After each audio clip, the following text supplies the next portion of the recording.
बंगस पठान थे फर्रुखाबाद में।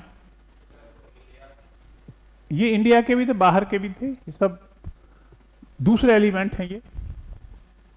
तो ये थे, ये लोकल ही थे सब, ये भी लोकल थे, लोकल ही लोग थे सब, ये यहीं यहीं के रहने वाले थे। ठीक है। और रोहिलाश, रोहिलाश यहीं रह रहे थे सब लोग, बहुत दिन से रह रहे थे। ठीक है। वो मौका पाके मुगलों की गवर्नमेंट में थे ये सब लोग, मौका पाकर उन्होंने भी अपने राज्य स्थापित कर लिए। ठीक है। अच्छा, इसके अलावा जो बड़ी किंगडम्स हैं तीन, they were founded by the Mughal officers. वो कौन सी हैं बताओ? बंगाल, बिहार, उड़ीसा की किंगडम, और अवध, अवध की किंगडम, और एक है हैदराबाद की किंगडम, हैदराबाद। इन हैदराबाद किंगडम देवर 6 सूबाज, 6 सूबा हैदराबाद की किंगडम में चले गए। कितने थे? 20। 20 को तो हैदराबाद का जो निजाम था वो अपने उसमें ले लिया, कंट्रोल में। 3 सूबाज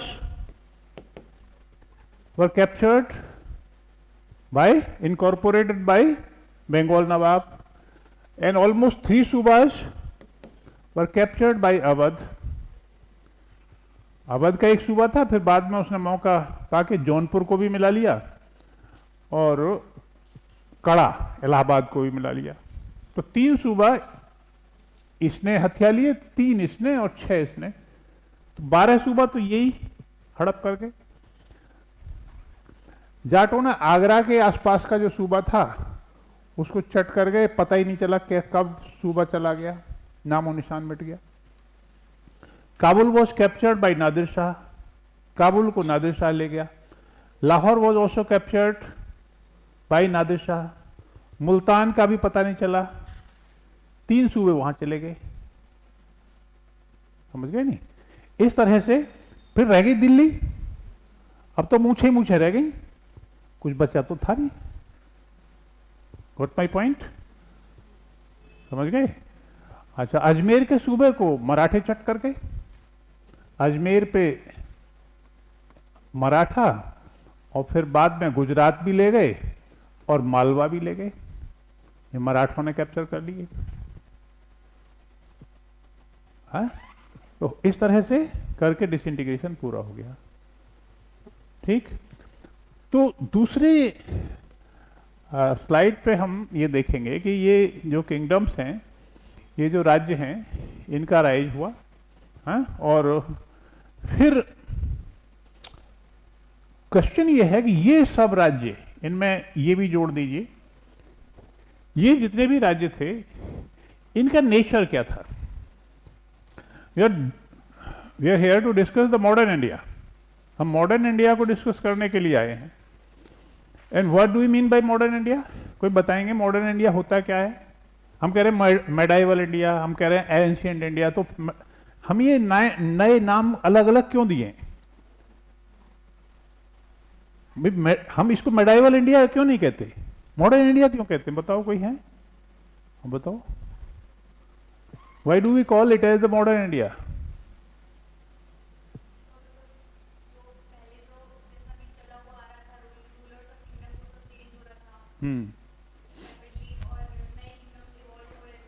हाँ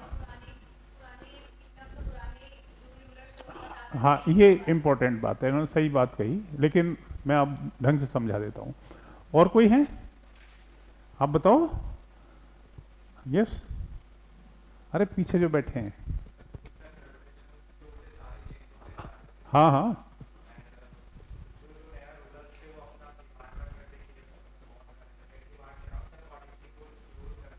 हम्म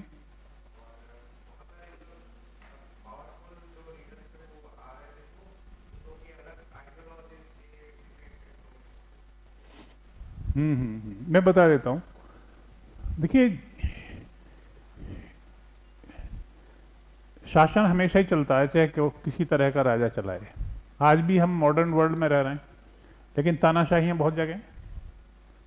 मॉडर्नाइजेशन थोड़े ये मॉडर्नाइजेशन नहीं है। मॉडर्नाइजेशन ये है कि डेमोक्रेटिक टेंडेंसी होनी चाहिए, चाहे छोटा है चाहे बड़ा है, स्टेट या राज्य, सबके अधिकार सुरक्षित रहने चाहिए। जो यूनाइटेड नेशंस बना था वो मॉडर्निटी का एग्जाम्पल है। जो एक छोटा सा ही देश है, छोटा सा ही देश है, उसको एक वोट मिलती है। यूएसए चाहे कितना ही पावरफुल है, उसको भी एक वोट मिलती है। One vote one nation. तो वही डेमोक्रेटिक ऑर्डर है दुनिया में। सही काम करो, सही के साथ सब खड़े हों, गलत का सब विरोध करें। तो रूल बेस्ड ऑर्डर की बात चलती थी 1945 में, और यूएसए ने ये रूल बेस्ड ऑर्डर बनाया था। अब यूएसए ही उस रूल बेस्ड ऑर्डर को खत्म कर रहा है। तो मॉडर्निटी क्या है? Modernity means democracy, democratic equality, right to speech, ये मॉडर्निटी है। मॉडर्न थॉट प्रोसेस पर जो आधारित है, राज्य व्यवस्था, समाज व्यवस्था। लिबर्टी कहाँ होनी चाहिए? पॉलिटिक्स में भी होनी चाहिए लिबर्टी। सबको अपनी बात कहने का अधिकार होना चाहिए, वोट डालने का अधिकार होना चाहिए, अपनी मनमानी मन माफिक जो गवर्नमेंट चुनने का अधिकार होना चाहिए। तो democracy in politics, democracy in family society, liberty, freedom of thought in religion. तो ये सब जो है मॉडर्न वैल्यूज हैं। Secular values, secularism, freedom, equality, scientific spirit, scientific temper, ये सब। तो क्या ये सभी राज्य मॉडर्नाइज थे? इनमें से एक भी रत्ती भर भी मॉडर्नाइज नहीं था। तो फिर हम मॉडर्न इंडिया की शुरुआत यहां से क्यों करते हैं? ये राज्य सब ऐसे ही थे कि जैसे एक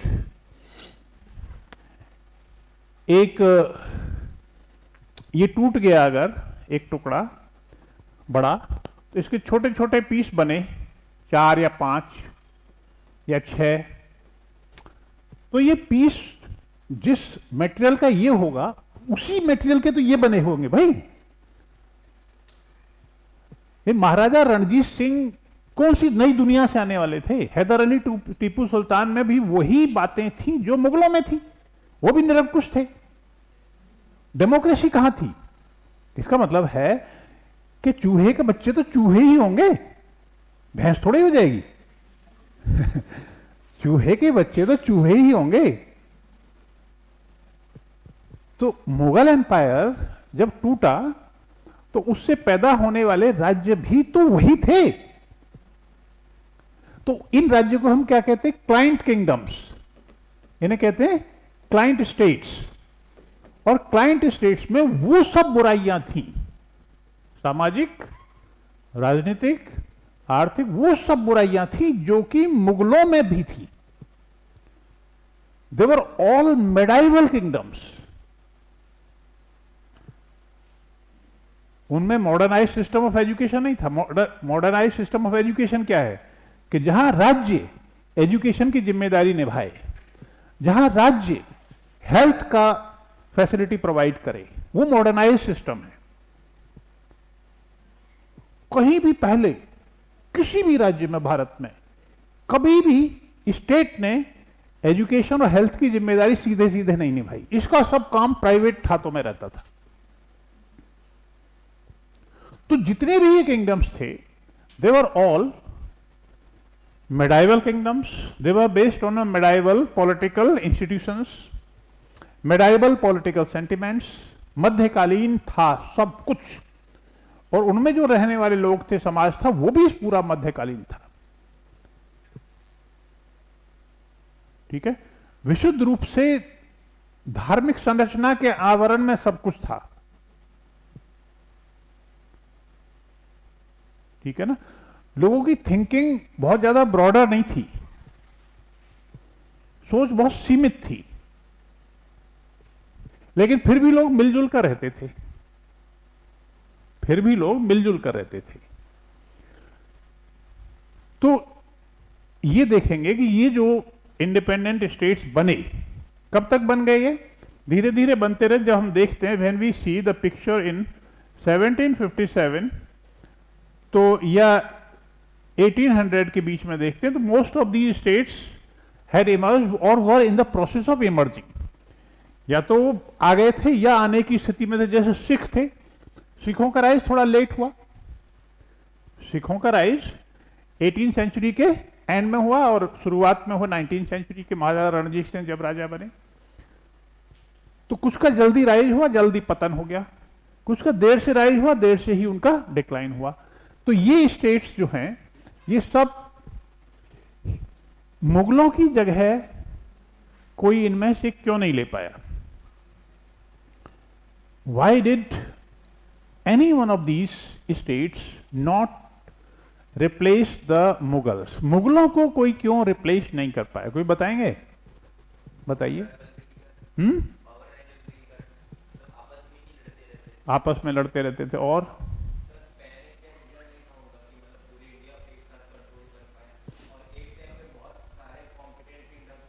बिल्कुल। और ये कि सोच उस तरह की नहीं थी उनकी। राज्य जो बनते हैं विचार से बनते हैं, थॉट, आइडिया। तो उनके जो थॉट्स थे वो पुराने ही थे और अपनी अपनी लिमिटेशंस में जिस क्षेत्र में थे उसी क्षेत्र में खोकर रह गए। मराठा साइकोलॉजी से बाहर ही नहीं निकले। इनका ये तो मराठा अपना स्वराज्य था और बाकी साम्राज्य था, लूटपाट के लिए ये जगह थी। अपने भाइयों को ही लूटते थे खूब। जाटों ने भाई हमें तो माफ कर दो, हम भी तो हिंदू हैं। बोले नहीं नहीं, आप हमारे हैं कौन, हम आपके हैं कौन, पैसा तो देना पड़ेगा आपको। राजपूतों ने कहा कि भाई हम तो राजपूत हैं, हमें तो माफ कर दो। मराठे राजपूताना में घुस गए तो मराठों ने राजपूताना को ही माफ नहीं किया, बल्कि उन्हें और ज्यादा कष्ट दिया। बोले तुम तो बड़े ऊंचे खानदान के लोग हो, पैसा भी बहुत इकट्ठा किया है, तुमसे तो ज्यादा बनेगा हमारा। औरों से हम 35% लेते हैं, तुमसे तो हम 50-55% लें। क्यों? इस बात की सजा है। बोले तुम्हारी जिम्मेदारी भी ज्यादा बनती है। सिखों को भी लूटा, बुंदेलों को लूटा। तो कोई क्षेत्रवाद ही था, नेशनलिज्म की कोई फीलिंग, ऑल इंडिया फीलिंग थी नहीं। ठीक है, उनका राष्ट्र मराठा लैंड था, great Maratha.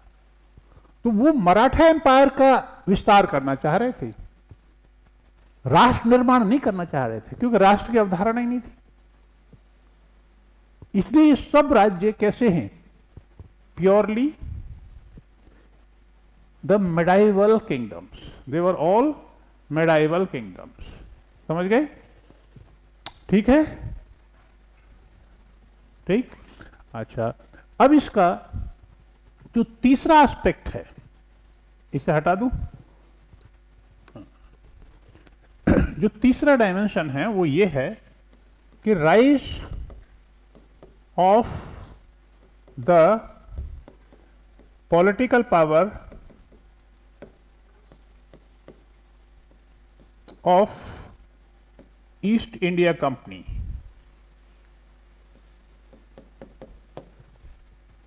East India company की पॉलिटिकल पावर कैसे बनी? How did east India company rise and became an important political power in India? How did it capture the Bengal, Bihar, Odisha? पहले बंगाल, बिहार, उड़ीसा पे कब्जा किया। Then they extended their empire into Awadh, into Hyderabad, into other areas, और उसके लिए उन्होंने एक तरीका अपनाया पीटने का और पुचकारने का। पीटते भी थे, हैं, बेटा लगी तो नहीं, सहला भी देते थे, हैं, कुछ क्षेत्र ले लेते थे, फिर पुचकार देते थे। तो बहुत सारे स्टेट्स उन्होंने कैप्चर नहीं किए सीधे सीधे, और बहुत सारे क्षेत्रों पर उन्होंने सीधा कब्जा कर लिया। Nearly 70-75% of the territory, 70 to 75% of the territory was directly captured. सीधे सीधे अंग्रेजों ने अपने कंट्रोल में कर ली। ये एक साथ नहीं हुआ, इसे करने के लिए उन्हें कितना समय लगा? 1757 टू 1857, रफली मैं बता रहा हूं। 100 साल में उन्होंने अपना राज्य निर्माण किया और 100 साल में उन्होंने 2 तरह की पॉलिटिकल सिस्टम्स बनाए। These territories were directly controlled, जो सीधे सीधे उनके शासन में थी, सीधे सीधे अंग्रेजी शासन में थी। उनका शासन वो अपने गवर्नर्स के थ्रू चलवाते थे, या लेफ्टिनेंट गवर्नर्स होते थे। जैसे पंजाब पर कैप्चर कर लिया था उन्होंने, जैसे बंगाल, बिहार, उड़ीसा, जैसे मद्रास, महाराष्ट्र या बॉम्बे प्रेसिडेंसी, सब जगह उनके अपने गवर्नर्स होते थे या लेफ्टिनेंट गवर्नर। जैसे सेंट्रल प्रोविंसेस पहले बाद में बना 1861 में, जैसे असम बना फिर अलग से, फिर बिहार अलग हो गया, उड़ीसा फिर अलग कर दिया, नॉर्थ वेस्टर्न प्रोविंसेस बन गया, फिर नॉर्थ वेस्टर्न फ्रंटियर प्रोविंसेस बना दिया अलग से। इस तरह से करते करते सिंध अलग बना दिया, सिंध अलग हो गया। तो इस तरह से 1935 में जब चुनाव हुए 1935 में, तो ब्रिटिश जो कंट्रोल में सीधे सीधे प्रोविंसेस थी उनकी संख्या थी 11। वैसे तो 12 थी, लेकिन बर्मा को उन्होंने 1935 में, ये इंपॉर्टेंट क्वेश्चन है, बर्मा को उन्होंने 1935 के एक्ट के अंतर्गत अलग कर दिया था। अगर बर्मा को अलग नहीं करते तो 12 हो जाती। ठीक है, तो ये जो टेरिटरीज थी, कितनी 70-75% टेरिटरीज, ये they were directly controlled and they were known as the British Indian provinces. क्या कहते थे ना? British Indian provinces. And they were governed directly through governors और लेफ्टिनेंट गवर्नर्स और चीफ कमिश्नर्स। जैसे असम था, असम पहले चीफ कमिश्नर्स प्रोविंस था, 1874 में जब बना था, चीफ कमिश्नर्स प्रोविंस था। बाद में चल के असम को एक अलग स्टेट का दर्जा दे दिया गया था। तो चीफ कमिश्नर्स थी, कुछ सेंट्रली कंट्रोल टेरिटरीज थी, जिसे आज होती है ना वो कौन सी है, यूनियन टेरिटरीज, ऐसे। बट ये मेन थी governors provinces and lieutenant governors provinces. इनमें थोड़ा सा ही अंतर होता था, पावर्स में थोड़ा सा ही अंतर होता था। ठीक है, तो ये थी। और फिर इसके अलावा 1757 तक आते आते बहुत सारे देशी स्टेट्स थे, जिन्हें हम नेटिव स्टेट्स कहते हैं। क्या कहते हैं? नेटिव स्टेट्स और प्रिंसली स्टेट्स। तो इनमें बड़े स्टेट्स भी थे और छोटे स्टेट्स भी थे। हैदराबाद, अवध तो इन्होंने 1856 में कैप्चर ही कर दिया था, एनेक्स कर दिया था। हैदराबाद हुआ, फिर ग्वालियर, मराठा राज्यों में से ग्वालियर राज्य था, इंदौर था, और वडोदरा, और जूनागढ़, कश्मीर, जम्मू कश्मीर, ये बड़े राज्य थे। बाकी बहुत सारे छोटे छोटे राज्य थे। आपके छत्तीसगढ़ में बहुत सारे राज्य थे छोटे छोटे, छत्तीसगढ़ में बहुत सारे छोटे छोटे राज्य थे, मध्य प्रदेश में बहुत सारे छोटे छोटे राज्य थे, और पूरे इंडिया में बहुत छोटे छोटे जमींदारों को भी अलग राज्य का दर्जा दे दिया था।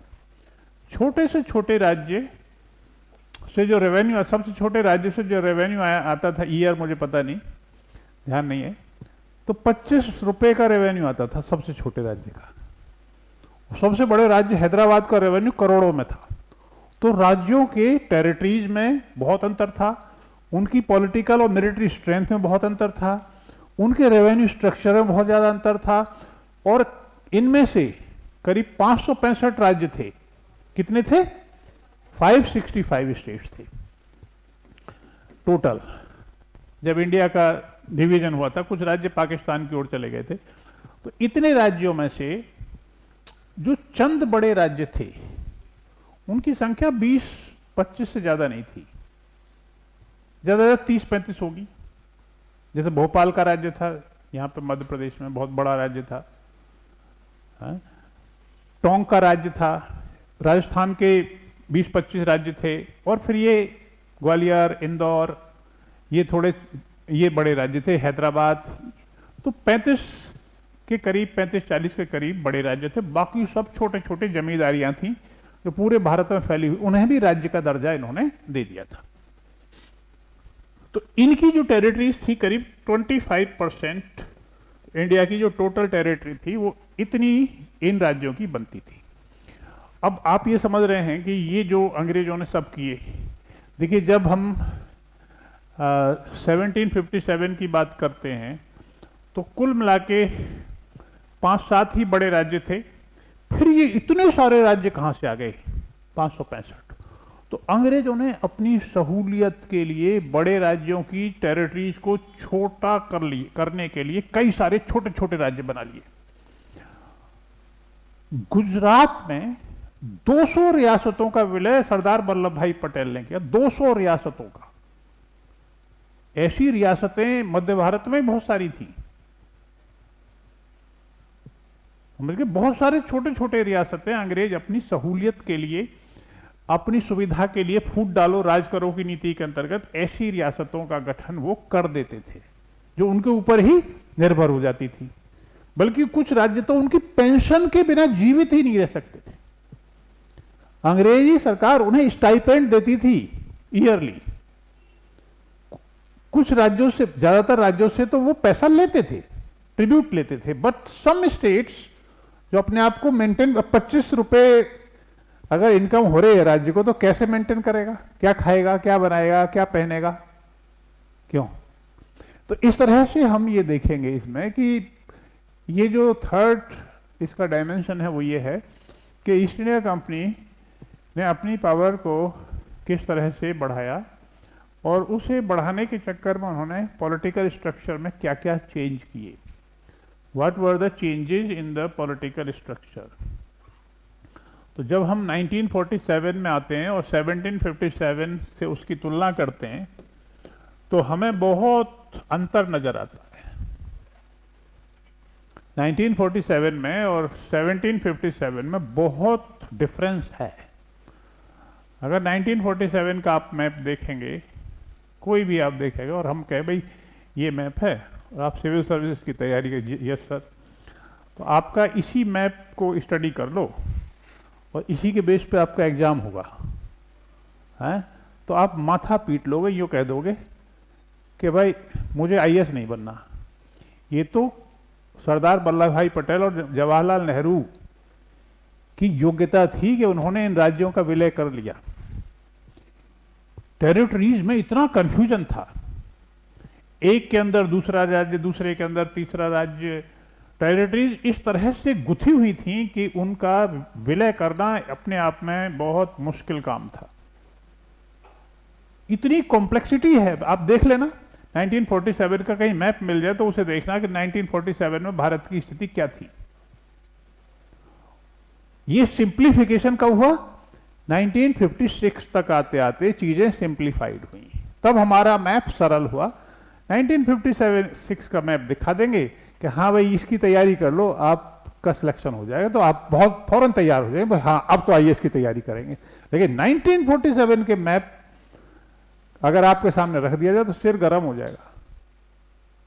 इतनी कॉम्प्लेक्सिटीज थी, और these complexities were created by the British as a result of application of their divide and rule policy. अपनी सत्ता को बनाए रखने के लिए उन्होंने ऐसे ऐसे राज्य बना लिए जिससे कि उन्हें नीचे से पावर मिलती थी, जो उन पर निर्भर भी थे लेकिन विपत्ति के समय उनकी मदद भी करते। ऐसे बहुत सारे रियासतों ने, जमींदारों ने अंग्रेजों का जब भी विद्रोह होते थे तब उनका साथ देते थे, हमेशा साथ दिया विद्रोहों को दबाने में, चाहे वो बंगाल हो, चाहे कहीं भी हो, चाहे नॉर्थ इंडिया हो। जब 1857 का गदर हुआ तो बहुत सारी ऐसी रियासतों ने अंग्रेजों की भर भर के सहायता की। अंग्रेजों का विरोध करने वाली रियासतों की गिनती उंगलियों पर की जा सकती है, लेकिन उनका साथ देने वाले अनगिनत राज्य थे। ठीक है। एक अंग्रेज ऑफिसर ने कहा था 1857 में कि we could keep control over India if we are able to maintain our naval supremacy and if we could keep Indian state divided, अगर हम देशी रियासतों को बनाए रखें, इन्हें डिवाइड रखें और हम अपने ऊपर निर्भर रखें और हमारी नेवल सुप्रीमेसी, नौसैनिक सर्वोच्चता कायम है, समुद्रों पर हमारा कंट्रोल है, तो ब्रिटिश साम्राज्य हमेशा हमेशा के लिए बना रहेगा, इसको कोई हिला नहीं सकता। ठीक है, तो ये जो डिस्कशन हुआ है अभी तक का, इससे आपको कुछ आइडिया मिला कि मॉडर्न इंडिया में हम कैसे क्या क्या करने वाले हैं। अब इसके बाद ये तो फॉर्मेटिव फेज है मॉडर्न इंडिया का, इसकी शुरुआत, क्योंकि जब पॉलिटिकल स्ट्रक्चर आपकी समझ में आएगी तभी आप फिर आगे की चीजें समझ सकते हो। अब इन्होंने मान लो अपना कंट्रोल कर लिया, ये दौर था कंट्रोल का, ठीक है। तो कंट्रोल के कई तरीके होते हैं।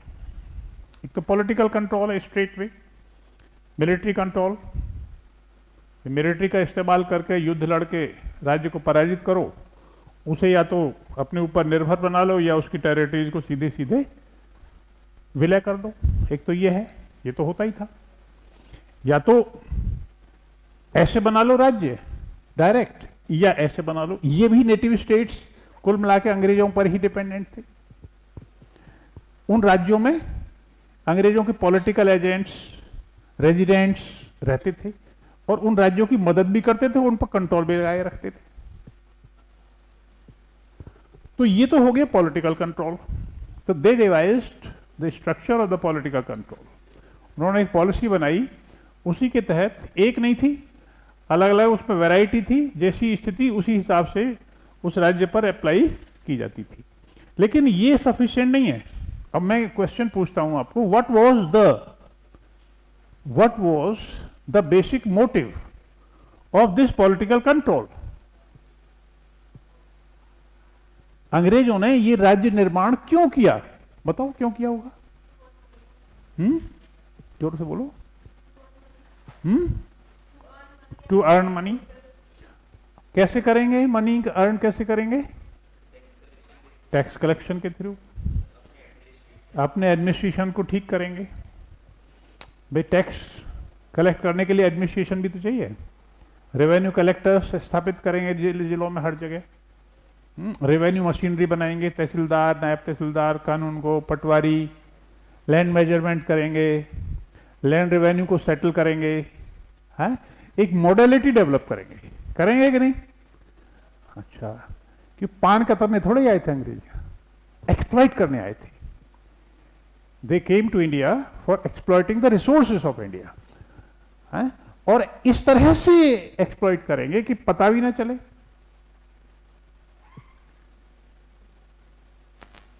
इंडियन लोगों के वेलविशर भी बने रहेंगे, कहेंगे हम तो तुम्हारे हित में ही शासन चला रहे हैं, और अंदर ही अंदर उनको खोखला भी कर देंगे।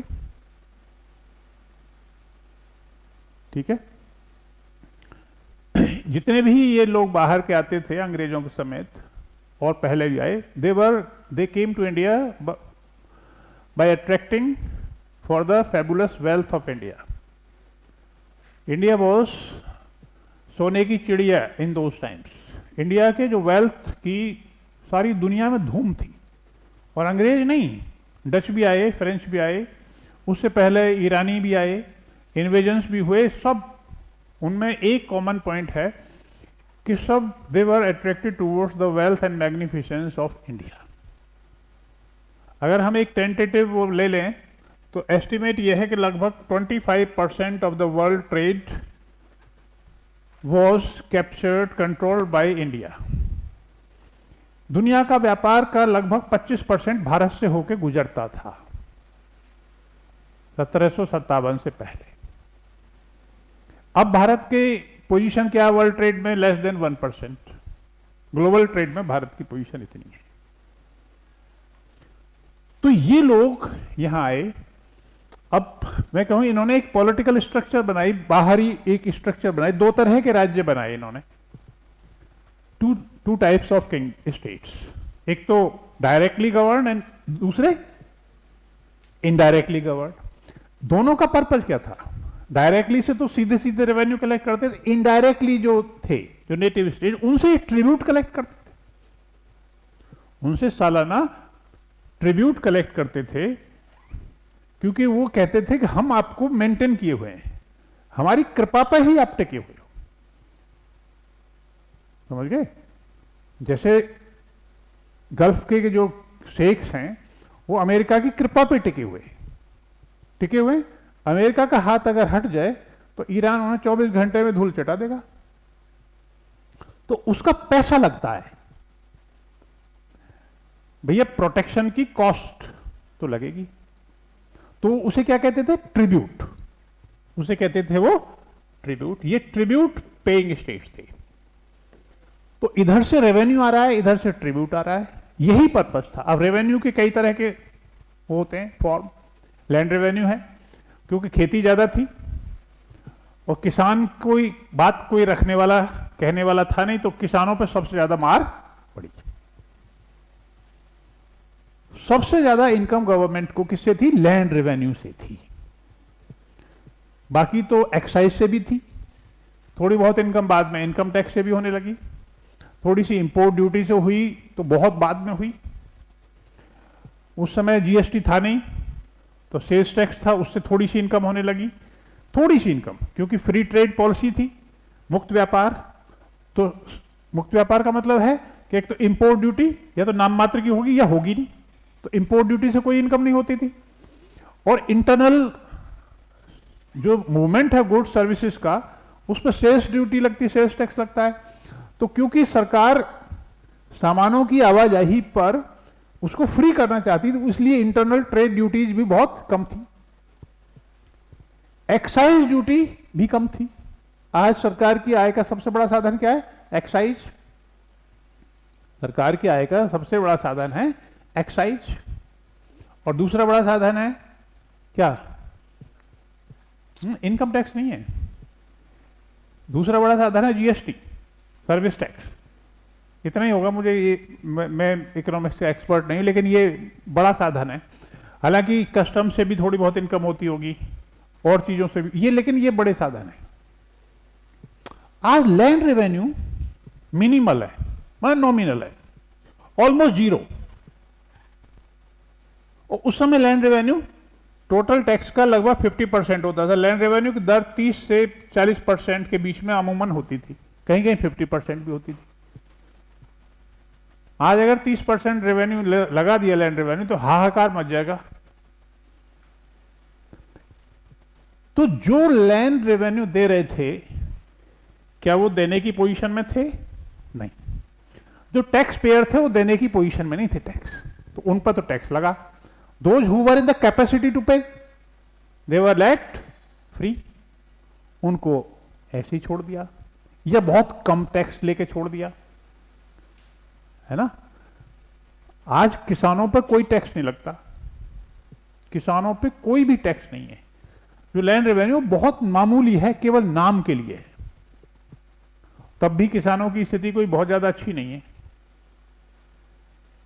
हैं? ठीक, मान लो 10,000 एक बीघा में 10,000 की इनकम आज का किसान जनरेट कर रहा है, और उस समय भी 10,000 की इनकम जनरेट करता है। सिंपल एग्जाम्पल ले लेते हैं, तो उस समय कितना टैक्स देना पड़ता है उसे?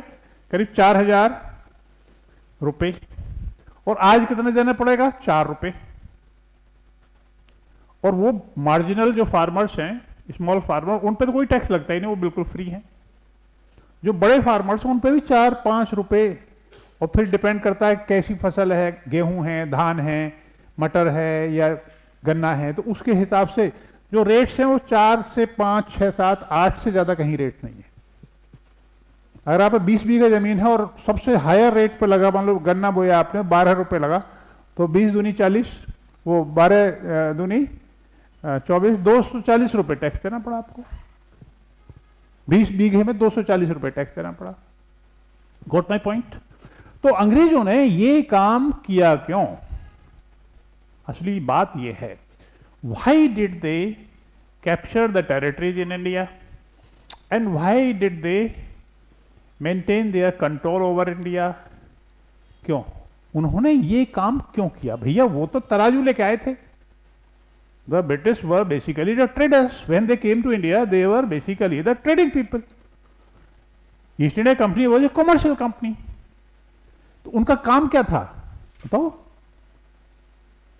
उनका मोडस ऑपरेंडाई क्या था? वो तो सेलिंग एंड बाइंग का काम करते थे।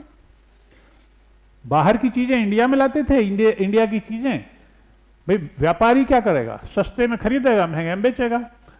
जिस चीज की जहां कमी है वहां बेचेगा, दूसरी जगह जहां उसकी बहुतायत है वहां से खरीद के बेचेगा। उसको तो पैसा कमाना है। तो east India company was basically a commercial company, A trading company. लेकिन फिर ऐसा क्या हुआ कि ईस्ट इंडिया कंपनी एक पॉलिटिकल पावर क्यों बन गई? क्यों उनके दिमाग में ये बात आई? उनके दिमाग में ये बात आ गई, उन्होंने अपना माइंड अप्लाई किया। इसका मतलब उन्होंने 1757 में या 1750 में, मिड 18th सेंचुरी में जो इंडियन पॉलिटिकल सिचुएशन है उसको अच्छी तरह से समझ लिया था। उन्होंने ये समझ लिया था कि Indians do not have any sense of nationalism. वो क्षेत्रवाद में पूरी तरह से उलझे हुए हैं, उनकी सोच बहुत सीमित है। ऐसे लोग जो अपने स्वार्थों में लिप्त हैं, हमें कहीं से बाहर से ट्रेटर लेने की जरूरत है। इंडिया में एक बुलाओगे 50 ट्रेटर आएंगे, देशद्रोही गद्दार आएंगे आपकी मदद करने के लिए। क्योंकि आप लोगों के यहाँ पे, हमारे यहाँ पे हिंदुस्तान में, पड़ोसी को अगर रोटी मिल रही है तो हमें हजम नहीं होगा।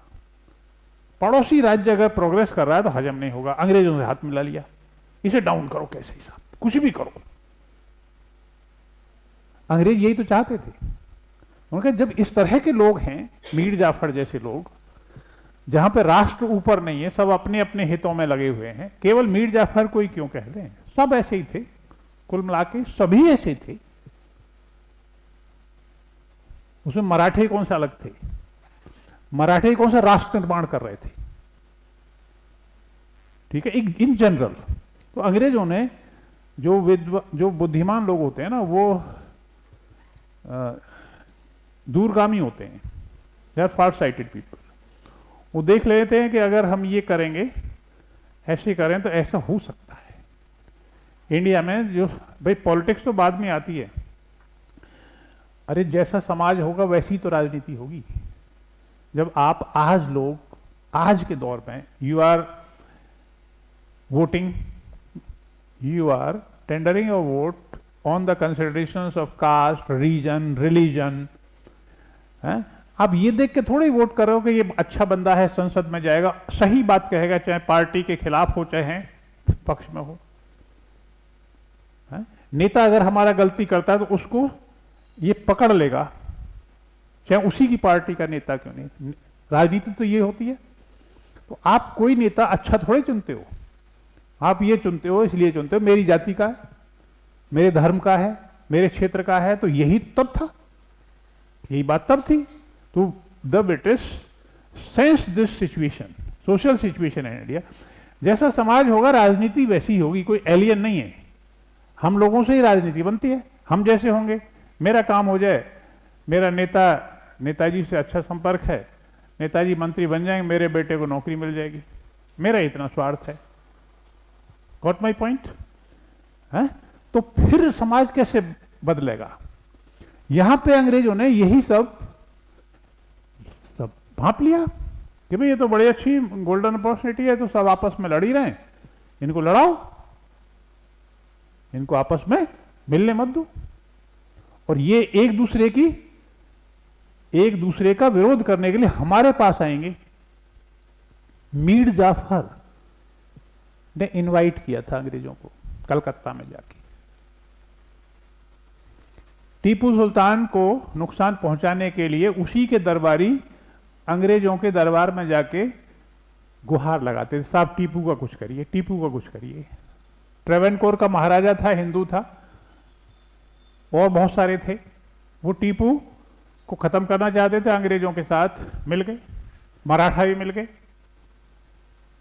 मराठों के दरबारों में से खुद भर भर के पूना से अंग्रेजों के पास जाते थे, कहाँ पे, बम्बई में, बॉम्बे प्रेसिडेंसी में, है, सलाम ठोकते थे और फिर उनकी चिलम भरते थे वहां पे जाके, कुछ बेनिफिट मिल जाए। उनको कह दिया राय साहब, तो उसी में खुश हो गए, आपको हम जागीर दे देंगे, आपको हम पेंशन दे देंगे। तो अंग्रेज तो ये कहते हैं भाई हम तो किसी के यहां नहीं गए थे, हमें तो लोग बुला बुला के ले जाते थे। अब शरणागत के तौर पे मान लो आया है एक राजा या कोई व्यक्ति, तो हम शरणागत की रक्षा तो भारत में एक वो है, धर्म है भारत का, हम वही तो निभा रहे हैं। मीर जाफर की रक्षा करी हमने। मीर जाफर कहता था कि सिराजुद्दौला के कुशासन से हमें मुक्ति दिलाओ बंगाल की सरकार से, तो हमने दिला दी मुक्ति। ऐसा ही सब जगह हुआ। अंग्रेज कहते थे हम ये काम जो कर रहे हैं, क्या काम, पॉलिटिक्स जो कर रहे हैं, ये पॉलिटिक्स के लिए थोड़े आए थे हम कि भाई we didn't come over here for politics, for governance. हमारे लोगों को तो तराजू का अनुभव था, है? चीजों को बेचने खरीदने का अनुभव था। ये जो एडमिनिस्ट्रेशन, पब्लिक एडमिनिस्ट्रेशन की चिड़िया का नाम है, वो तो जानते भी नहीं थे,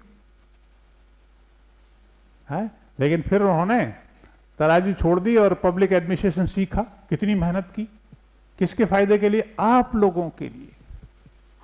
किसके लिए, इंडियंस के लिए। हम भारत के लोगों को एक बेहतरीन शासन व्यवस्था का लाभ देना चाहते हैं और दे के मानेंगे। और शासन व्यवस्था किस लिए बनी थी, एक्सप्लॉइट करने के लिए। कानून व्यवस्था अच्छी रहेगी तो एक्सप्लॉइटेशन अच्छा हो जाएगा।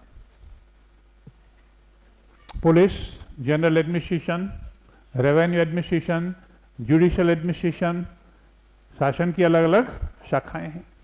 जब अच्छी तरह से काम करेंगी, कानून के दायरे में रह के काम करेंगी, तो शासन का काम अच्छा हो जाएगा और फिर सड़क निर्माण भी होगा, कोयला खदानों का काम भी होगा, रेलवे का निर्माण भी होगा, ठेके मिलेंगे, भर भर के पैसा आएगा, भर भर के पैसा जाएगा। प्रोग्रेस कर रहे हैं। तो आप तो भारत का पैसा ले गए, बोले ये कोई बात थोड़ी है। हमने कितना निर्माण किया भारत में। आपके पास रेलवे थी, वो नहीं, तो हमने आपको रेलवे दी। सड़कें थी, पुल थे, ये सब चीजें थी इंफ्रास्ट्रक्चर की कि नहीं थी, तो हमने आपको ये सब दिए। तो बेसिक बात ये है कि जब हम ये कहते हैं कि the British establish their control over India directly indirectly, why did they do so, why, motive क्या था। बेसिक इंटेंशन के कहने में और करने में अंतर होता है। पॉलिटिशियन दिखाता कुछ और है, और पॉलिटिशियंस जो होते हैं, अंग्रेजी भी पॉलिटिशियंस ही थे, they were presenting a very rosy picture, colourful picture, और जो अंदर की जो डार्कनेस थी उसे छिपाने की कोशिश करते थे। हर राजनीतिक पार्टी करती है, हर राजनेता यही करता है, अच्छी अच्छी चीजों को पब्लिसाइज करते हैं और खराब चीजों को उनको कवर अप करते हैं। ऐसे ही अंग्रेज करते थे, अंतर कुछ भी नहीं है। जो टेंडेंसी है, बेसिक टेंडेंसी वही है, सेम है। ठीक है, तो हम नेक्स्ट उसमें क्या करेंगे, इसी से निकला है चौथा, आगे लिखिए। नेक्स्ट में हम करेंगे कि British political and administrative structure, political and administrative structure, political and administrative structure, along with the judiciary, along with the judicial, revenue, police, judicial, revenue, police, administration,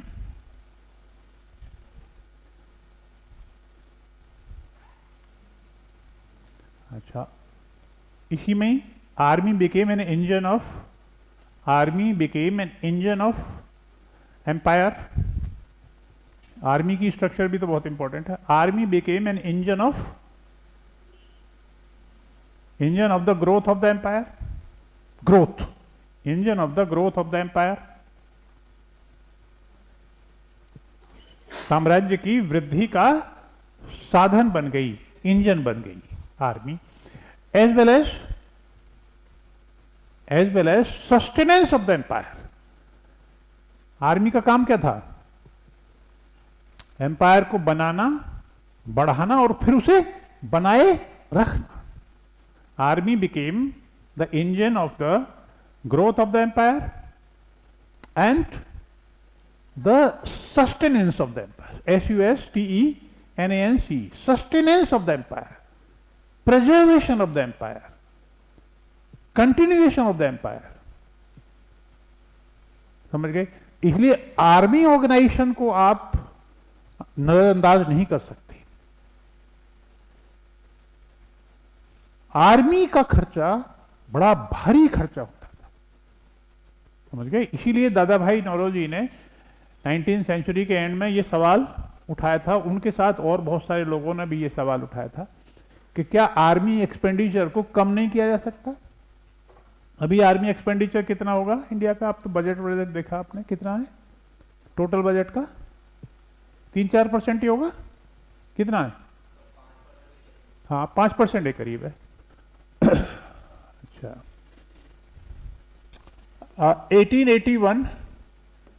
1882 में आर्मी का जो एक्सपेंडिचर था करीब 41.9% था,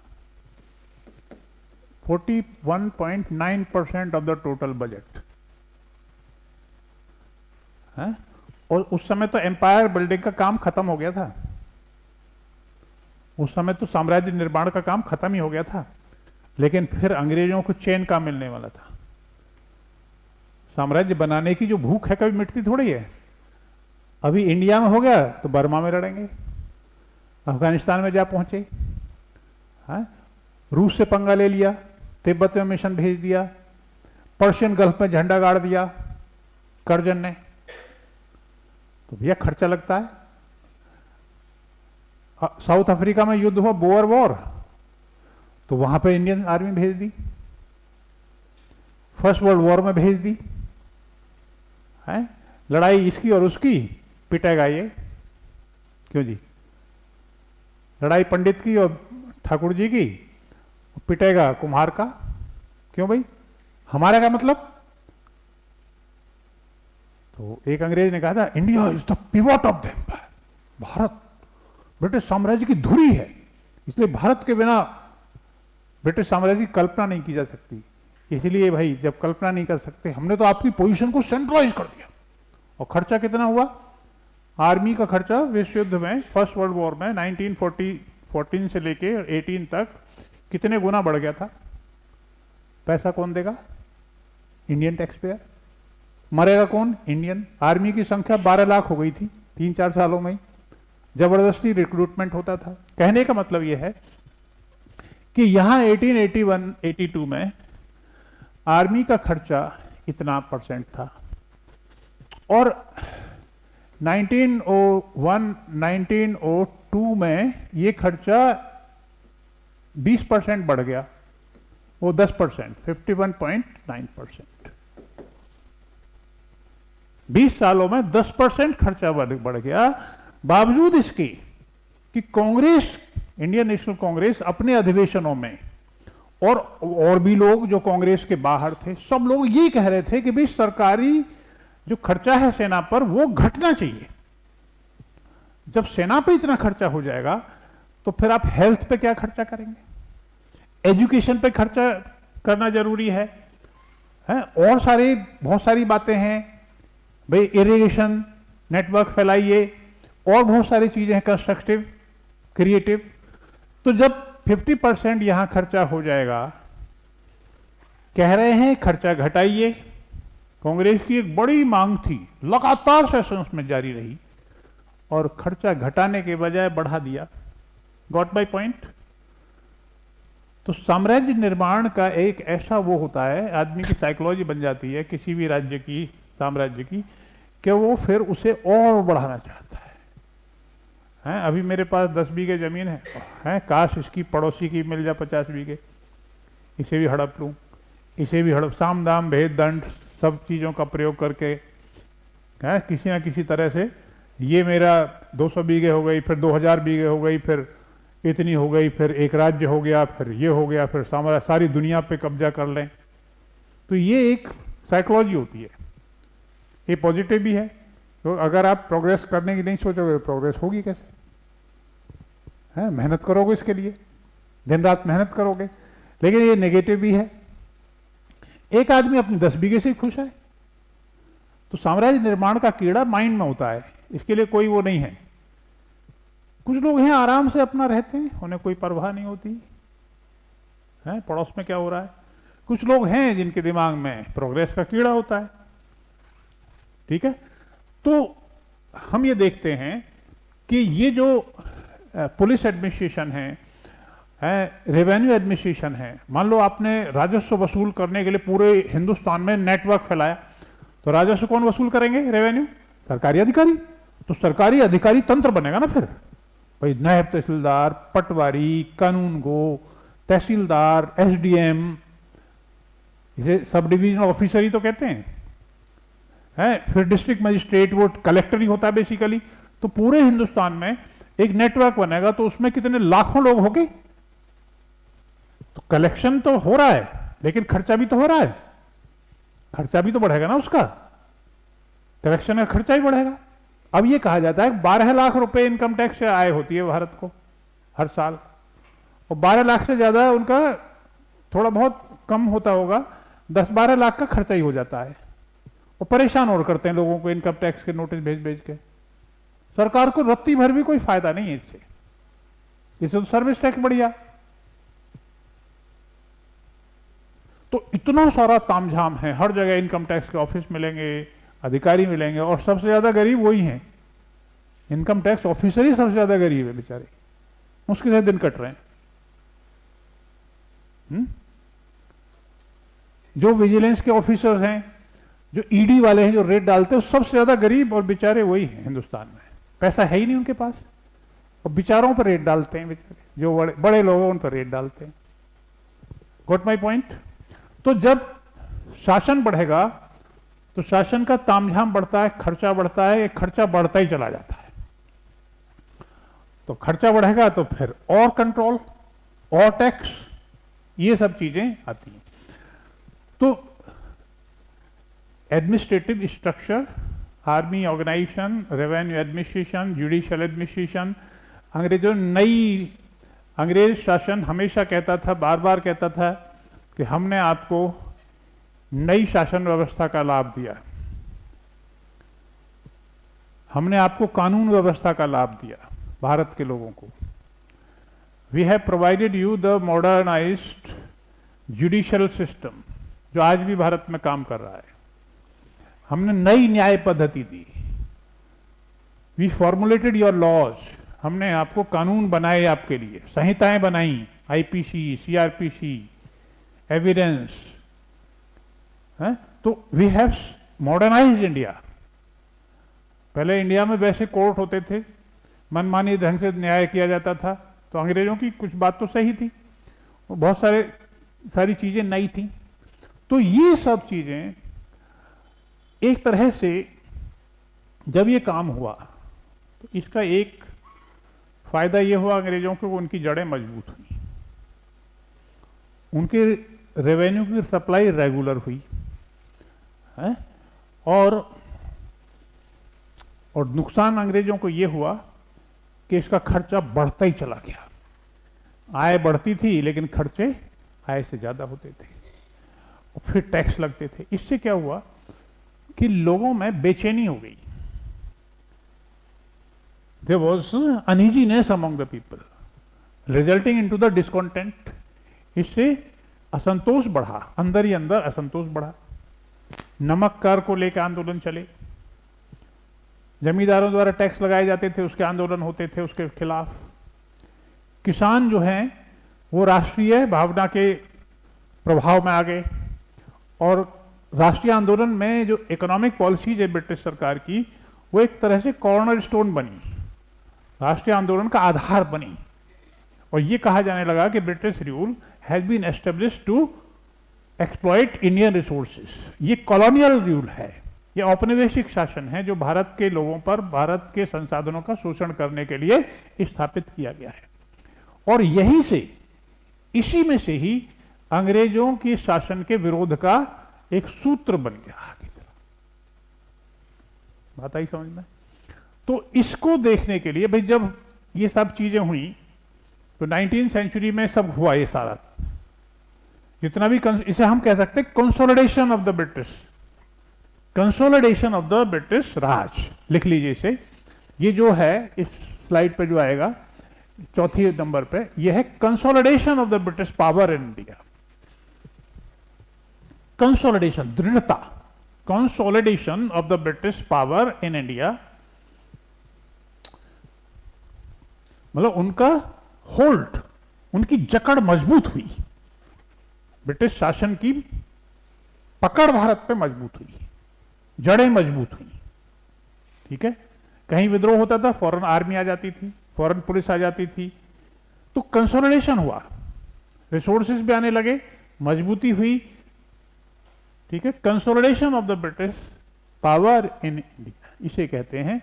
और ये बहुत इंपॉर्टेंट, इसे हम पॉलिटिकल रीऑर्गेनाइजेशन, उन्होंने अपने हिसाब से राजनीतिक तौर पर बदलाव किए, नए नए राज्य बनाए और अपने हिसाब से उन्होंने शासन व्यवस्था स्थापित की। शासन में अपने फायदे के लिए उन्होंने सारे चेंजेस किए, जिससे कि हमें नई शासन व्यवस्था, तो इस शासन व्यवस्था को हम क्या कहते हैं? औपनिवेशिक शासन व्यवस्था, कॉलोनियल एडमिनिस्ट्रेशन। क्या कहेंगे हम उसे? Colonial administration, colonial administration. Colony क्या होती है? ब्रिटेन यहां आए, ब्रिटेन के लोग, उन्होंने यहां पे जोड़ तोड़ करके अपना शासन स्थापित कर लिया, डायरेक्ट रूल स्थापित कर लिया। अब उन्हीं की गवर्नमेंट थी, वही पॉलिसी बनाते थे, उसे लागू भी वही करते थे, इंप्लीमेंट भी वही करते थे। ठीक है, तो India was imperially exploited, India was imperially exploit. India was put to the imperial exploitation under the colonial government of Britain. दो तरह से एक्सप्लॉयटेशन हो सकता है। एक तो आज के दौर में हो सकता है, कोई बाहर बैठी शक्ति भारत पर सीधे सीधे कंट्रोल किए बिना दबाव डाल के हमारी पॉलिसी को चेंज करा सकती है। यह है एम्पायर, इसे हम नियो कॉलोनिज्म कहते हैं। सीधे सीधे शासन करने की जरूरत नहीं है, आप दबाव डाल के हैं हम आपको बर्बाद कर देंगे, हैं आप पे टैरिफ लगाएंगे, आप ओपन करो अपने मार्केट्स को। अंग्रेज भी तो ये करते थे। अंग्रेज औपनिवेशिक हुकूमत ने क्या किया? भारत में जो टैरिफ्स थे वो जीरो कर दिए और विदेशी माल इंग्लैंड का बना हुआ यहां पे धड़ा बिकने लगा, भारत के उद्योग धंधे चौपट हो गए। और आज भी तो ये किया जा सकता है, it can be easily done by the indirect or direct pressure applied from outside। जैसा कि आप देख रहे होंगे बहुत सारी बातें, किसी भी तरह से चाहे ब्लैकमेल करें। ठीक है, इसे हम नियो कॉलोनिज्म कहें या नियो इंपीरियलिज्म कहें, बिना सीधे सीधे हस्तक्षेप के, बिना, तो पैसे से बिकती है सरकारें, पावर उनके पास है, हम आपको टेक्नोलॉजी नहीं देंगे,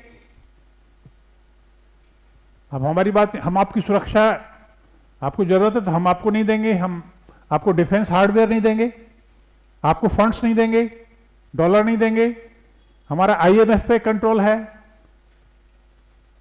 हमारा लेंडिंग एजेंसी जो है उन पे कंट्रोल है, वर्ल्ड बैंक पे हमारा कंट्रोल है, हम आपको भूखा मार लेंगे, डॉलर नहीं देंगे,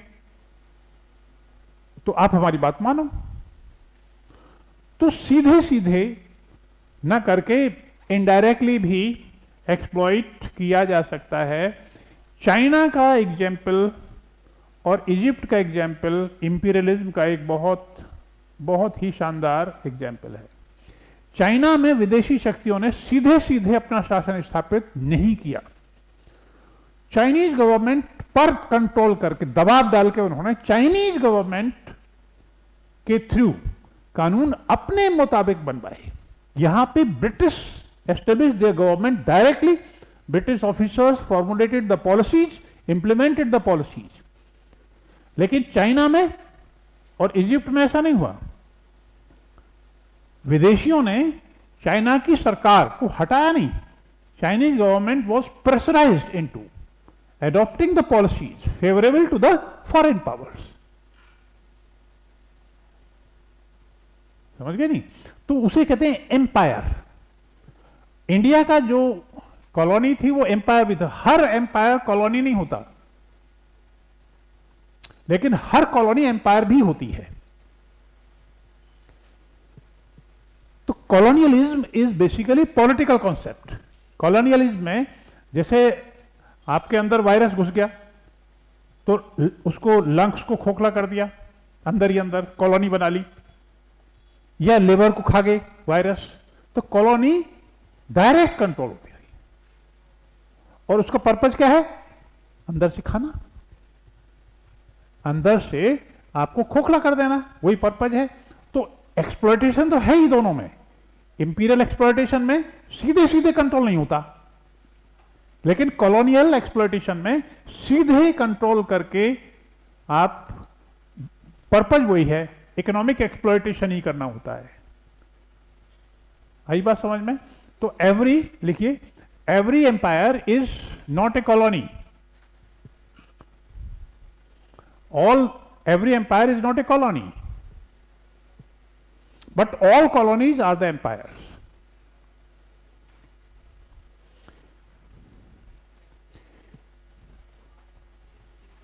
India is a classic example of colonialism.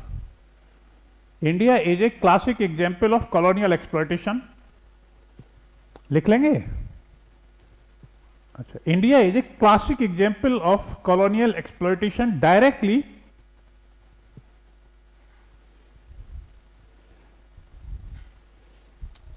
under the British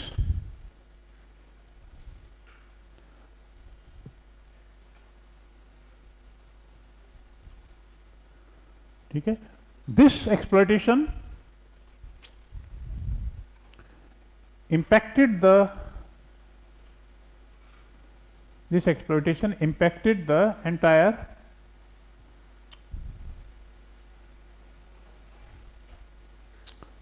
social and economic fabric of India. Entire social and economic fabric of India. Economic fabric of India. इसको कहने की जरूरत नहीं है, हम अलग चैप्टर में इकोनॉमिक पॉलिसी कराएंगे। इसका ही एक अलग से, किसी से लिया हुआ एक अलग से टॉपिक है जो रेवेन्यू पॉलिसी से निकला, इकोनॉमिक एक्सप्लॉयटेशन एंड और कॉलोनियल एक्सप्लॉयटेशन।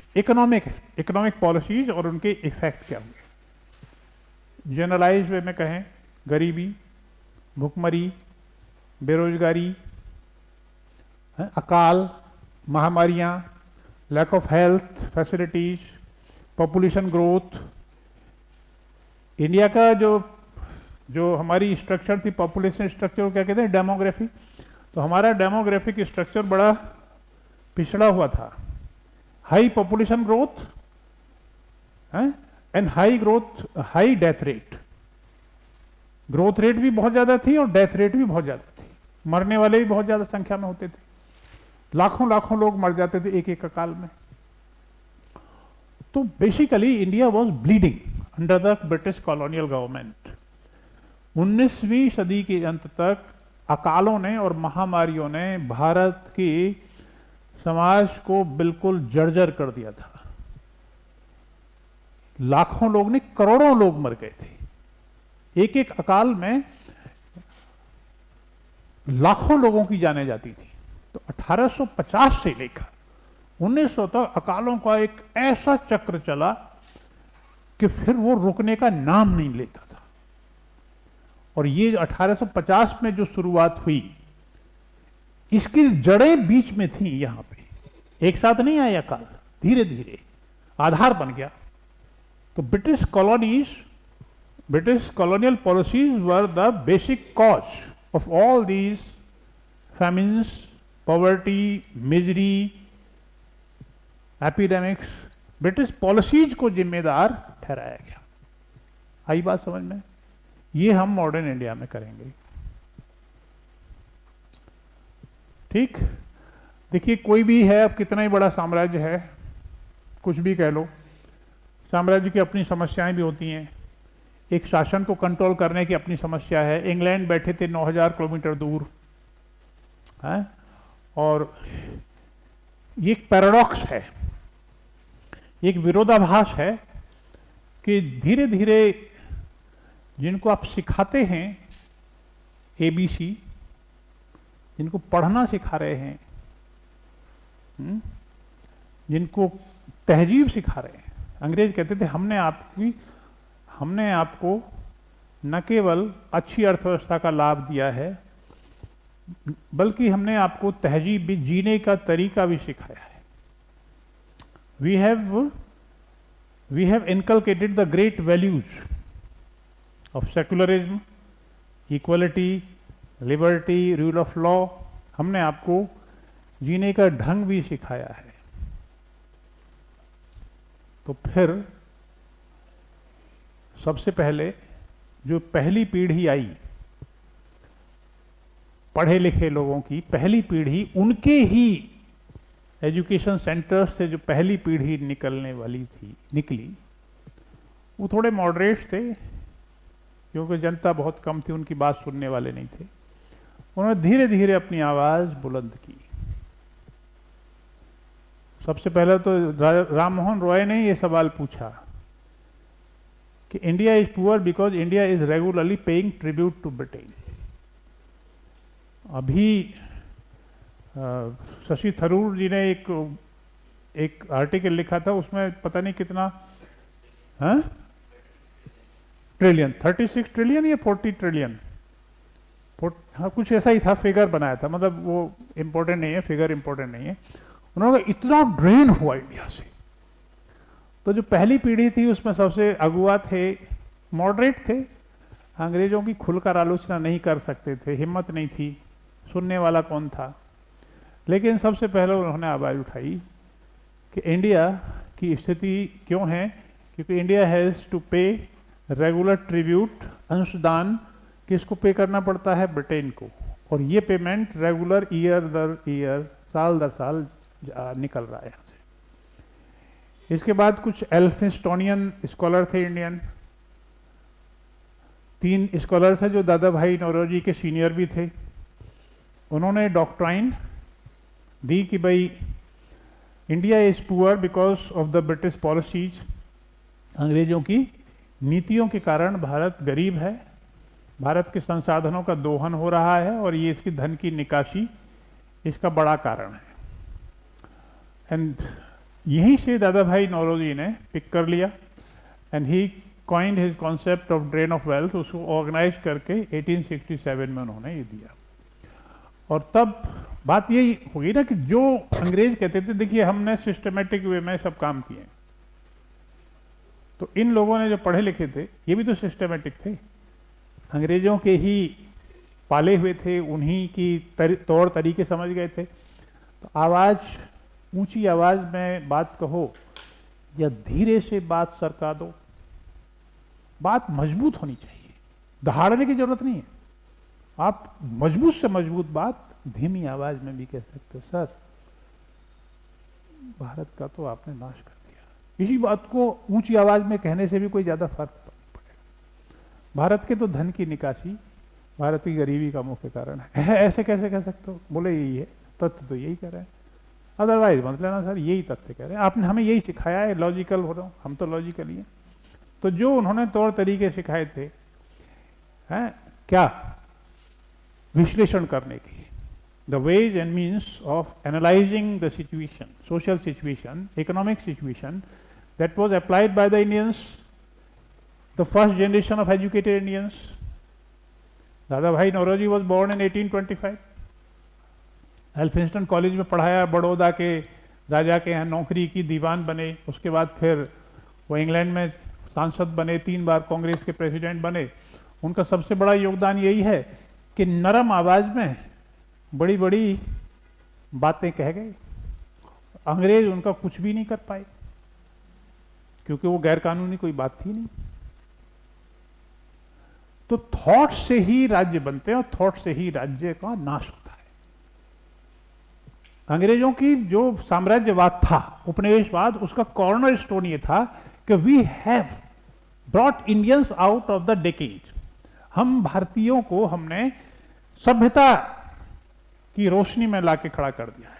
18वीं शताब्दी की डार्कनेस से हमने उन्हें रोशनी में लाके खड़ा कर दिया है। देखो भारत में 18वीं शताब्दी में कितना अंधकार था, जब ये राजा लोग आपस में लड़ रहे थे, हर चीज बर्बाद हो रही थी, और हमने भारत के लोगों को सभ्यता भी दी और उनको शासन का, एक अच्छे शासन का लाभ भी दिया, उनका इंफ्रास्ट्रक्चर का डेवलपमेंट भी किया। जब अंग्रेज इस तरह की बड़ी बड़ी बातें कर रहे थे, तब 19th सेंचुरी के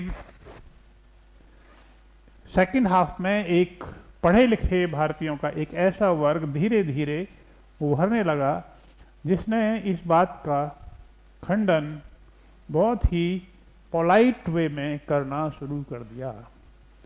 और अंग्रेज कुल मिला के हम देखें तो आज की सरकारें, अमेरिका की सरकार हो कहीं की भी, आज की सरकारों के मुकाबले बहुत टॉलरेंट थे। मैं तो उन्हें भी कहूँगा, वो आलोचना को स्वीकार करते थे, कानून तोड़ने पर कार्रवाई करते थे, लेकिन अगर आलोचना है तो कुछ नहीं कर सकते। अगर आपने कानून नहीं तोड़ा, आलोचना की है, तो फिर कुछ नहीं कर पाते थे।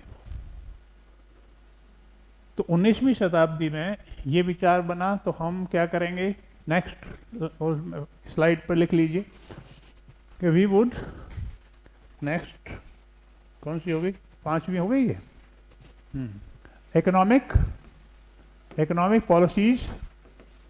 Policies of the British economic policies. इसमें फिर से, उसमें तो हम जो जनरल है उसमें तो रेवेन्यू एडमिनिस्ट्रेशन, फिर से हम इसमें रेवेन्यू एडमिनिस्ट्रेशन और इसके इफेक्ट्स। रेवेन्यू एडमिनिस्ट्रेशन में सबसे बड़ा हिस्सा किसका था, 50% लैंड रेवेन्यू का। तो इसका इंपैक्ट सबसे ज्यादा किस पे होगा, एग्रीकल्चर पे। तो land and agriculture, impact on land and agriculture was most pronounced। Agriculture में जो लोग थे वो कहां रहते, गांव में रहते थे। इसलिए in general the broader impact of the British colonial government in India was on it's villages. सबसे ज्यादा भारत की जो जनता गांव में रहती थी और जो उनके गांव थे वो सबसे ज्यादा प्रभावित हुए।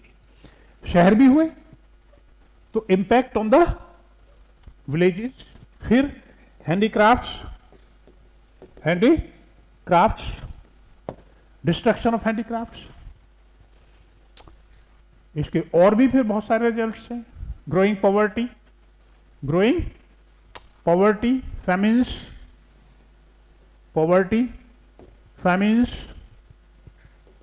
फैमिन्स, ठीक है। ड्रेन ऑफ वेल्थ, अलग से कराएंगे इसे, ड्रेन ऑफ वेल्थ, धन की निकासी का सिद्धांत, इसकी इंपॉर्टेंस, ये सब हो जाएगा। और इकोनॉमिक पॉलिसीज में मैंने जनरल छोटा सा बताया। इसमें रेवेन्यू एडमिनिस्ट्रेशन में हम देखेंगे कि परमानेंट सेटलमेंट है, रैयतवारी सेटलमेंट है, महलवारी सेटलमेंट। नाम सुने, पढ़े, बताओ क्या है, क्या क्या।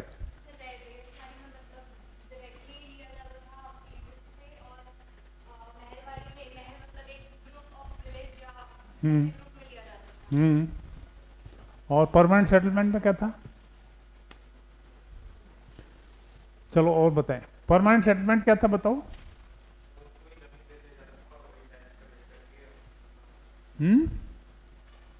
हाँ बताओ, ठीक बता रहे हो।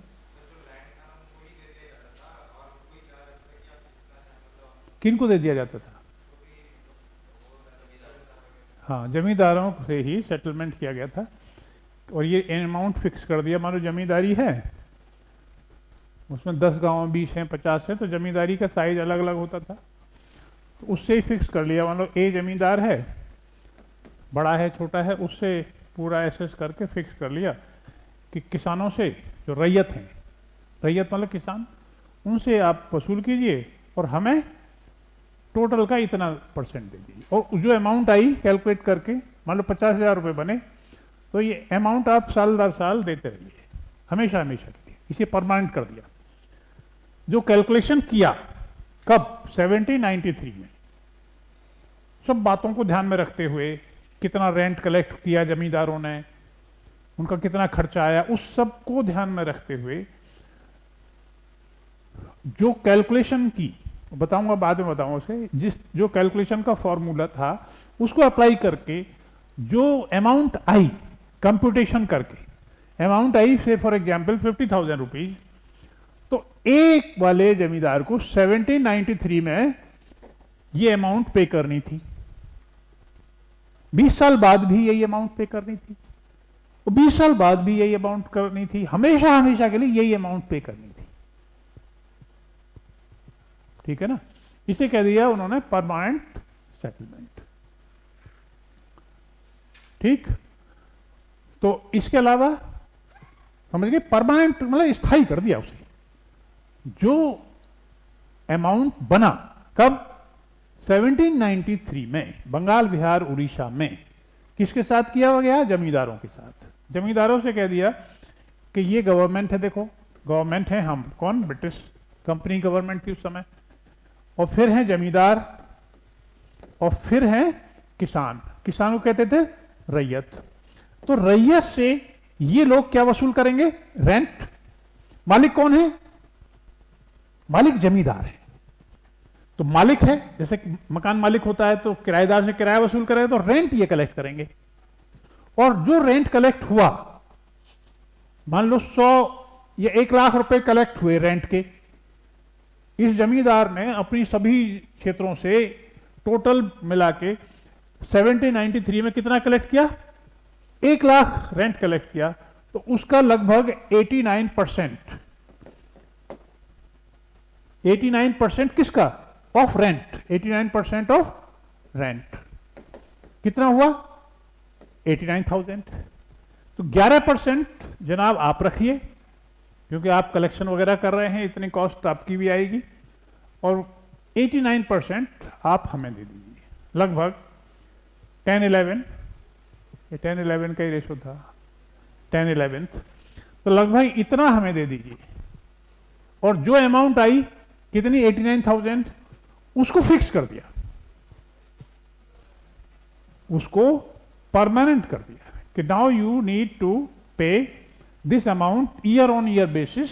ये फिक्स अमाउंट है, सही टाइम पे, उस दिन से पहले, जिस दिन डेट है उससे पहले आप जमा कर दीजिए। नहीं जमा कर पाएंगे तो आपकी जमींदारी की नीलामी हो जाएगी। आपको सुविधा दी है हमने, लेकिन इतनी सख्ताई है कि अगर उस दिन सूर्य छिपने से पहले आप नहीं कर पाए तो फिर आपकी जमींदारी नीलाम हो जाएगी, फिर ऑक्शन में चली जाएगी। ठीक है, तो ये था परमानेंट सेटलमेंट, और अंग्रेजों ने ये सेटलमेंट और कहीं किसी जगह नहीं किया। अब कुल मिलाकर देखो तो इसमें सरकार को लाभ था और जमींदारों को भी लाभ था। 11% कोई कम थोड़ी होता है। अगर 20 गांव से रेवेन्यू आ रहा है तो कोई कम थोड़े, 11,000 भी कोई कम थोड़ी है उस जमाने की रकम, 11,000 बहुत होते। और सबसे ज्यादा नुकसान इन्हें हुआ, अंग्रेजों ने फिर भी ये सेटलमेंट और कहीं लागू नहीं किया।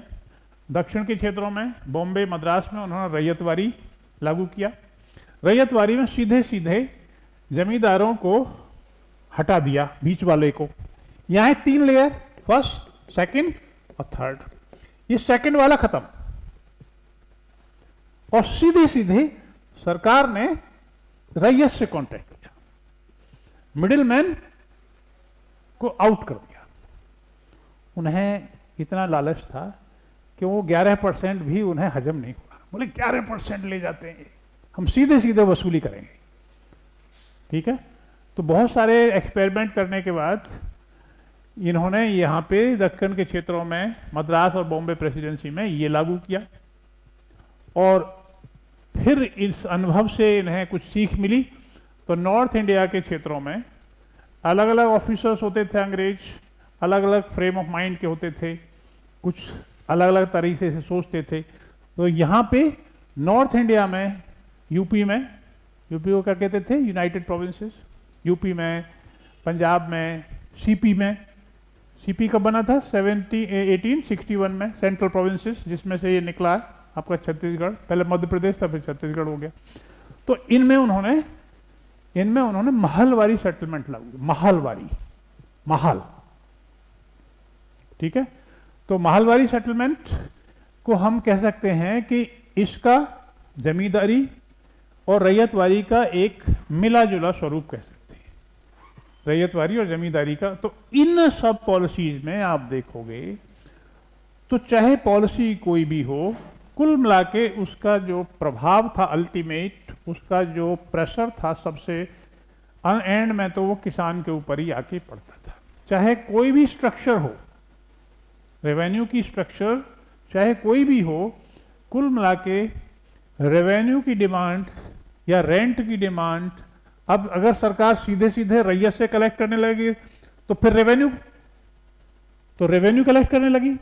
चाहे रैयत इनको रेंट दे तो रेंट की रेट भी बहुत ज्यादा थे, चाहे रैयत सीधे सीधे सरकार को रेवेन्यू पे करे, रेट सब जगह ज्यादा थे, किसान को राहत कहीं भी नहीं थी। इसीलिए खेती और किसानी पर और गांव पर ब्रिटिश इकोनॉमिक पॉलिसीज का सबसे ज्यादा गहरा प्रभाव पड़ा, और ज्यादातर प्रभाव नेगेटिव ही था। गरीबी, भुखमरी, बेरोजगारी, ये सब चीजें थी। अकाल, गरीबी का अकालों से बहुत गहरा संबंध है। कुछ खाने को नहीं होता था, कुछ पैसे नहीं होते थे तो लोग भूखे मर जाते थे। चीजें थी मार्केट में लेकिन खरीद नहीं पाते थे, कैपेसिटी नहीं थी, लोगों की परचेजिंग कैपेसिटी काफी कम थी।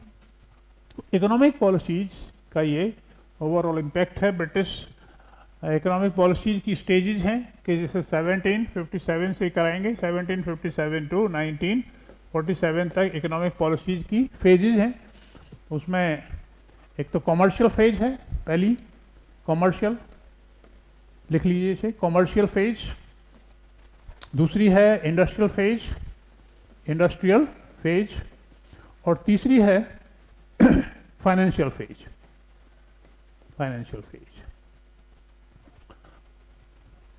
ठीक है, ये 1757 टू 1813 और ये 1813 टू 1858 और ये 1858 टू 1947। मतलब फ्रेमवर्क, पॉलिसीज अलग अलग हैं, लेकिन कुल मिला के इन सब के असर घातक ही थे। गरीबों पर इसकी सबसे ज़्यादा मार पड़ती थी। ठीक है, इसमें ब्रिटिश की एक जनरल पॉलिसी क्या है? पहले एक कंपनी थी, उसने लूटा। फिर ब्रिटेन के उद्योग, जब ब्रिटेन में औद्योगिक क्रांति आ गई तो औद्योगिक जो वहाँ के दबाव समूह थे उन्होंने भारत को लूटा। उनका जो सस्ता माल था भारत के मार्केट्स में डंप कर दिया गया, ड्यूटीज कम कर दी गई। और फिर जब इससे पेट नहीं भरा तो फिर फाइनेंस कैपिटल आ गई, शेयर मार्केट, दलालों का चक्र, सारा कुछ, कोयला खदान, रेलवे लाइन, इन सब में बहुत पैसा उन्होंने इन्वेस्ट किया, और जो पैसा कमाते थे कमा के ले जाते थे। क्या बताओ, डेट किसकी? ये है 1858 टू 1940 एंड तक ये चलता रहा। ये मिक्स है, ऐसा नहीं कि ये अलग है, इसमें ये मिक्स है, इसमें ये मिक्स है। ये तो एक तरह से सहूलियत के लिए, अध्ययन की सहूलियत के लिए एक कम्युनिस्ट हिस्टोरियन थे, बेसिक कम्युनिस्ट थे, लेकिन उनकी इस पैराडाइम को सभी लोग एक्सेप्ट करते हैं। उन्होंने 3 फेज बनाई। तो ये नहीं कि कॉमर्शियल था तो बस यहाँ पे खत्म हो गया, फिर कॉमर्शियल नहीं रहा। कॉमर्शियल भी था, इंडस्ट्रियल शुरू हो गया। इंडस्ट्रियल जब चल रहा था तो फिर फाइनेंशियल भी शुरू हो गया। तो ऐसा नहीं कि जब एक फेज खत्म होगी तो दूसरी वहीं से शुरू होगी, पहले से शुरू हो जाती थी। तो ओवरलैपिंग है इनमें काफी ज्यादा। तो अध्ययन की सहूलियत के लिए ये बनाए हैं। ठीक है, और फिर जब ये इन पॉलिसीज के इफेक्ट आए सामने, तो फिर नेचुरली अवेकनिंग हुई। दो तरह की अवेकनिंग हुई, एक तो सोशल अवेकनिंग हुई, social and cultural, cultural awakening, awakening movements हुए। राम मोहन रॉय का ब्रह्म समाज, आर्य समाज, प्रार्थना समाज, ऐसे बहुत सारे सोशल रिफॉर्म मूवमेंट्स हुए समाज की व्यवस्था को ठीक करने के लिए। आधुनिक जो विचार हैं उसके हिसाब से भारतीय समाज की स्ट्रक्चर को एडजस्ट करने के लिए, रिस्ट्रक्चर करने के लिए। जो आज फॉर एग्जांपल मैं आपको बताऊं, आज हमारी क्लास में लगभग अगर देखें तो गिनती करें तो लड़कियों की संख्या ज़्यादा है, और 1757 में अगर ये देख करते हम तो जीरो होती। लड़कियों को पढ़ने का, औपचारिक शिक्षा का कोई अधिकार नहीं था। तो ये सोशल रिफॉर्म्स हैं। आज कोई ऊंच नीच का कोई भेद नहीं है एजुकेशन में, हैं। आप में से दलित समाज के भी हो सकते हैं, कुछ लोग हायर हो सकते हैं, लेकिन ये कोई, जब हम कुर्सी बैठते हैं तो ये नहीं देखते भाई हमारे बराबर में कौन बैठा है कि नहीं।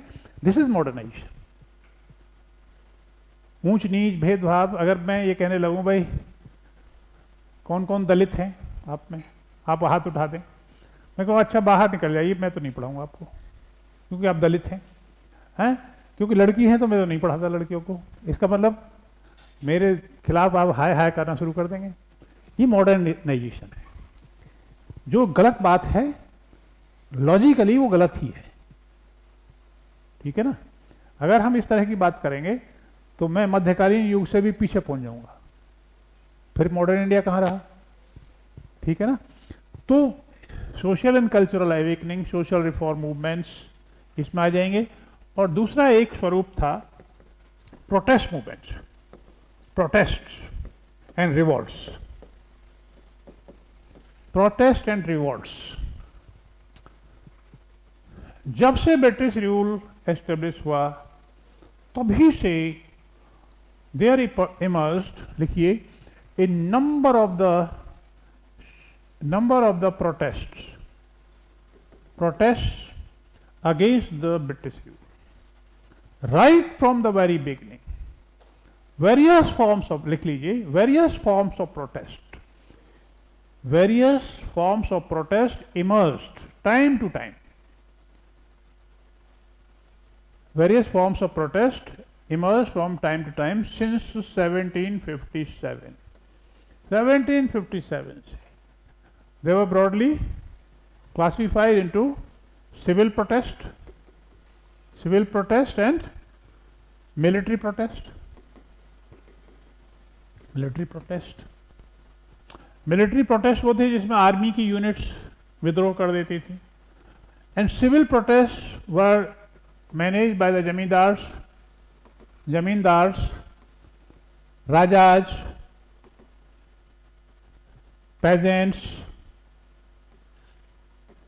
peasants,